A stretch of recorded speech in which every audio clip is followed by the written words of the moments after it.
લાય. મેં આ દુનિયામાં આવીને જોક્સની દિશા બદલી છે. કાકા ને મામા ને કાકીને બધું કાઢી જ નાખ્યું.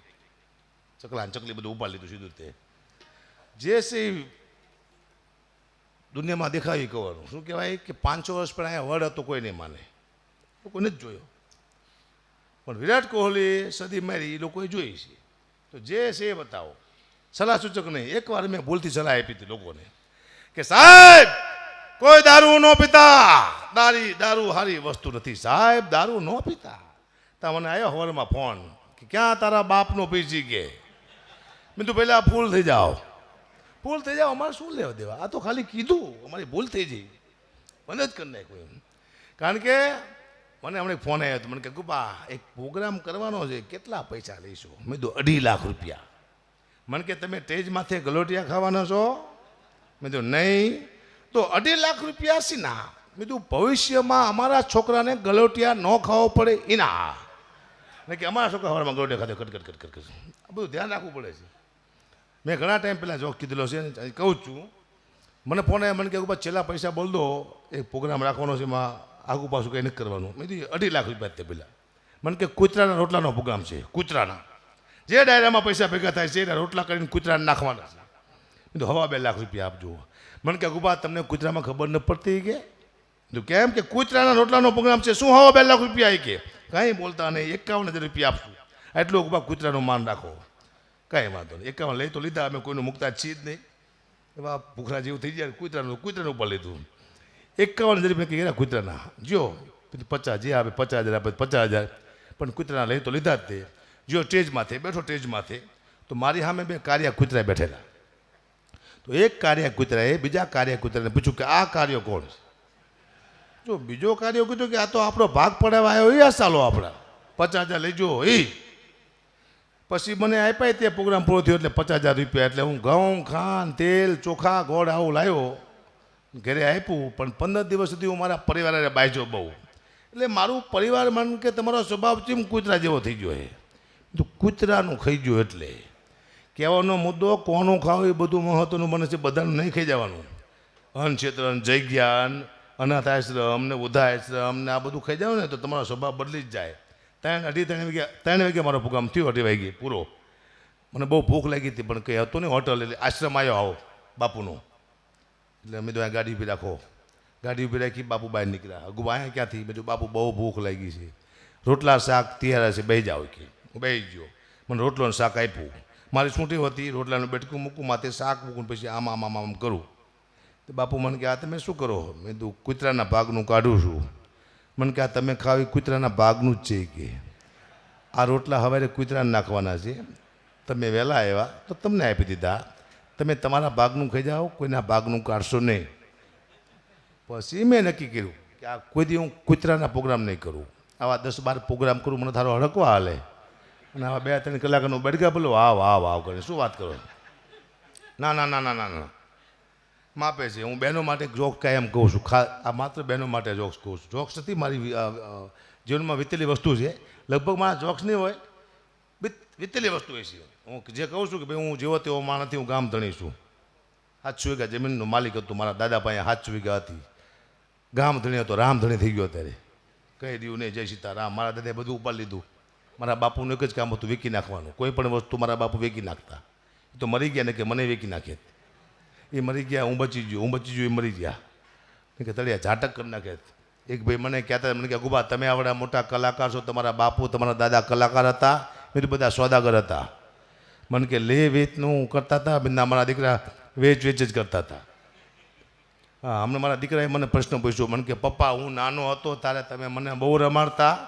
તો હા બેટા, તું નાનો હતો ત્યારે હું તને બહુ રમાડતો, હવે મોટો થઈને તું મન ન રમાડતો. કીધું આ દીકરા હાથે આપણને મારા જેવા ખતરનાક થઈ ગયા છે.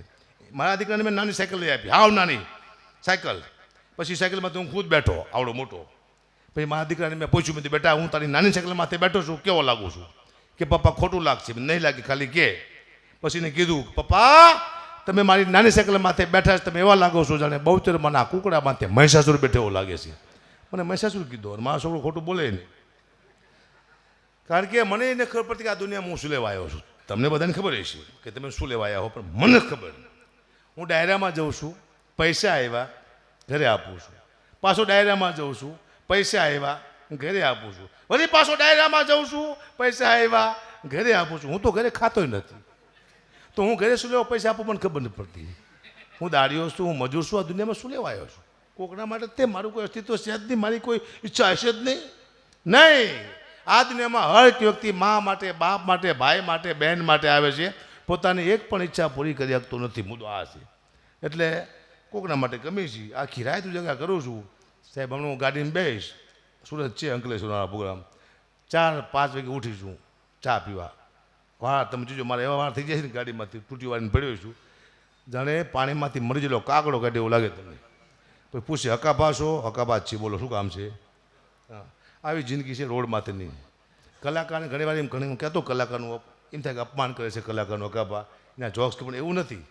અહીંયા કલાકારને આમાં શું કીધું શું નુકસાન છે?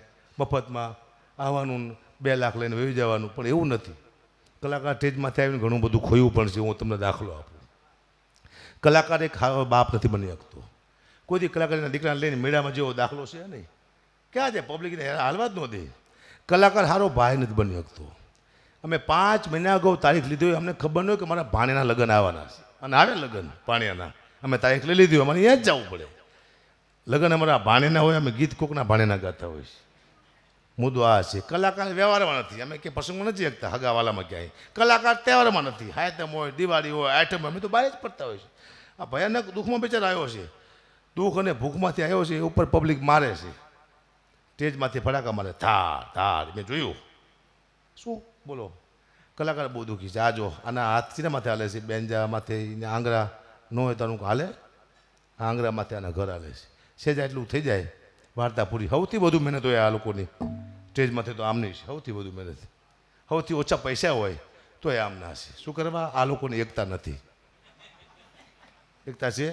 આજુ બોલો નથી. ભોગ તમારા ન હોય તો એકતા કરવા જ નહીં, આપણે 2 ભૂખા મળી જઈશું.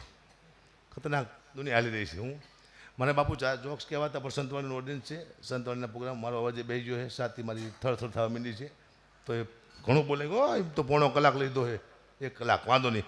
પણ ફરી મારા ત્યાં દર વર્ષે મને બાપુ બોલાવશે, હું આવીશ ત્યાં. બાપુએ મને તારીખ આપી ત્યારે મને ખબર નથી. બાપુ કીધું 99% ખાલી જ છે, લખી લીધી. અને મારી દીકરીએ લિસ્ટ મોકલ્યું, તો એ તો તારીખ લઈ લીધી હતી મેં. હિંમતથી શું કરશું? મને કે કેન્સલ કરો. કે જગ્યામાં તમે જાઓ, એનું એક મર્યાદા હોય, એનું એક લેવલ હોય જગ્યાનું. કાલે કોઈક બાપુને એમ કહે છે કે આ તો સીધી બાપુ તારીખ લખી જ નાખે, પૂછાવી ના કોકને, જવું જ પડે. તો એ તારીખ કેન્સલ કરીને અહીંયા આવતા રહ્યા. કારણ કે અહીંયા કંઈ થાય એવું નથી. લોકો મારા અહીંયા ઘણો બધો ફેર પડી જાય, કારણ કે બાપુ નામ લખીએ એટલે અહીંયા આવવું જ પડે. બધે રમતું હાલે, રામા પેરે રમતું ન હાલે. બધું આ છે. અહીંયા જે રમત કરે ને એ ઘોડો સીધો અહીંયા પહોંચે રાતે કરીને. હું રામા પેરે હારી ઓળખું. શું લે ઓળખું છું? બાળકોના પાઠ આવે ને, અમે ગઢવીનો પાઠ આવે બાપુ, ઈચ્છાદાસજી મહારાજનો પાઠ આવે, ચાણ ગઢવી રામાપીરના પાઠમાં પણ છે. અમુક જગ્યાએ પાઠ હોય ત્યારે ખબર અંદર ન જવા દે, ગઢવીને જવા દેવો પડે, કારણ કે અમારો બાપ અંદર જ બેઠો ગઢવી. મુદ્દો આ છે. અમે રામાપીર નજીક છીએ બાપુ. કારણ કે આ જોક્સ તમે સાંભળેલો છે. અમારા ગામમાં રામા મને રમતું હતું બાપુ. એમાં ભેરવો હોય જાપે તૈયાર થતો હોય, તમને ખબર છે. તમારા ગામમાં ભેરવો જાપે તૈયાર થતો હતો. આ બાજુ તબલા વાગ્યા, આવે મારો ભેરવો, આવે મારો ભેરવો. ભેરવો ત્યાંથી નીકળ્યો.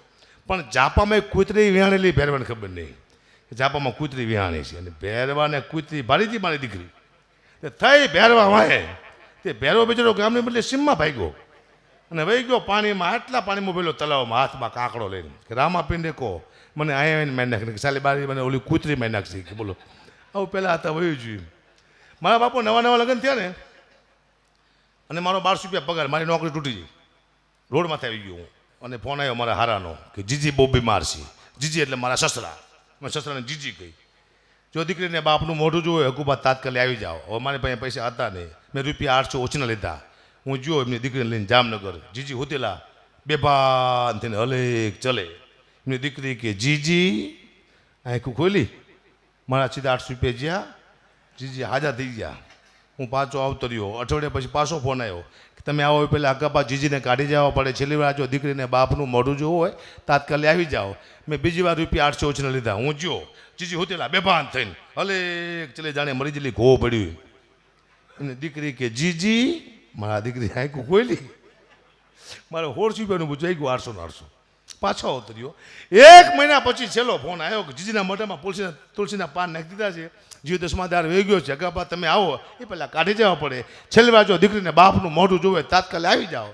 મેં ત્રીજી વાર 800 રૂપિયા ઓછના લીધા. હું જ્યો જીજી હોતેલા બે બાંધીને હલે ચલે. મેં દીકરી કે જીજી આંખું ખોલીને મારું મગજ જ્યું. મેં જીજી તમે નહીં મરો, હું ભાડા ખર્ચીને મરી જઈશ. આજ મરું કાલ મરું, મરી જાઓ. મરી ગયા. મને યાદ છે મેં કીધું તરત જીજી મરી ગયા. પણ મુદ્દો શું હતો, મેં પહેલી વાર તેથી એક દીકરીની તાગાત જોઈ. બાપને 3 વખત જીવતો કર્યો. મરી ગયા પછી કોઈ દુનિયામાં બાપને જીવતો કરે, દુનિયામાં એક જ પાત્ર છે, માત્ર ને માત્ર દીકરી, જે બાપને મરી ગયા પછી જીવતો કરી નાખે. 500 ગૌ માથે દીકરી હોય ને ખબર પડે કે મારો બાપ બીમાર છે, બધાય કામ મૂકીને આવે એવું પાત્ર હોય તો માત્ર ને માત્ર દીકરી. બાપની આંખમાંથી 2 આંહોડા પણ જેની છાતી તડકો લઈ જાય એવું પાત્ર હોય તો માત્ર ને માત્ર દીકરી. 20 વર્ષે લગ્ન કરીને 2 થાપા મારીને ઘરની બહાર નીકળે, ઘરમાં અંધારું થતું એવું લાગે, સાચા જેવું પાત્ર હોય તો માત્ર ને માત્ર દીકરી. આનો મને અનુભવ છે. મારી 2 દીકરી છે, મને રોજ ફોન કરે છે, પપ્પા પહોંચી ગયા, ગાડી ધીમી હાંકજો, વહેલા જમી લેજો, ઊંઘ આવે તો હોઈ જાયજો. આ દીકરી રોજ ચિંતા કરી રાખે છે. પછી મારા દીકરાનો ફોન આવે છે, પપ્પા લેતા આવજો. શું? ખટારો.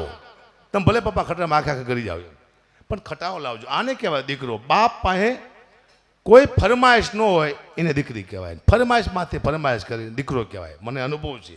મને 10 વર્ષે દીકરો આવ્યો હતો, હું બહુ ખુશ થયો હતો. હું બધાને ના પાડું છું, દીકરો આવે તાત્કાલિક કોઈ ખુશ ન થતા. એવો હારો હરામખોર નીકળે તો ખાવા ધાર ન રહેવા દે, સીધું ખુશ નહીં થવાનું.